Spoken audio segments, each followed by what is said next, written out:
Oke, kan masalah utama adalah korupsi. Kenapa Indonesia ini tidak ada hukuman mati untuk para koruptor?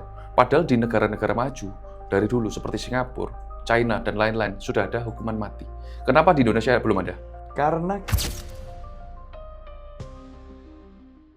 Ahok maju ke persidangan kali ini, pure untuk memberantas korupsi, atau untuk balas dendam?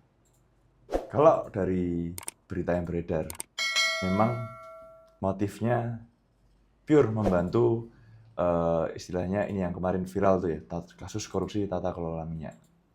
Namun kalau kita tarik balik dari masalah dia balas dendam atau tidak, itu tidak tahu dari intensinya pribadi.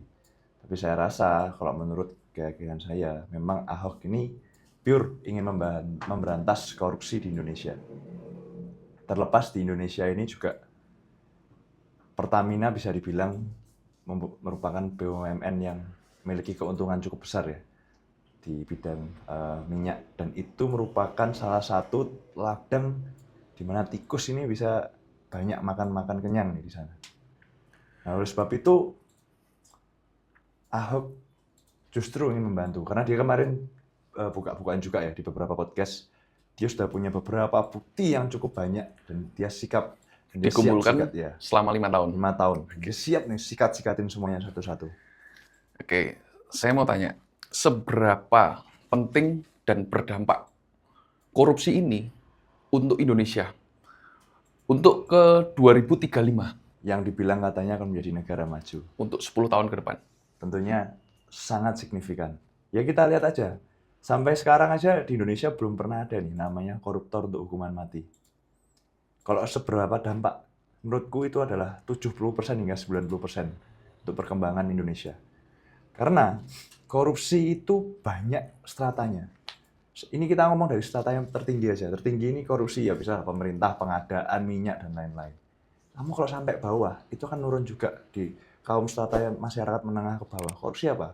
Mulai dari contoh minta dana proyek, lalu pemalakan untuk buka pabrik dan lain-lain, gratifikasi, itu semua ada contohnya. Dan kalau sampai ini dari strata tertinggi sampai ke bawah, semuanya memiliki sifat yang sama. Menurutmu investor berani mau masuk nggak ke Indonesia? Karena kita tahu negara maju dan berkembang bisa naik GDP karena foreign direct investment. Oke, berarti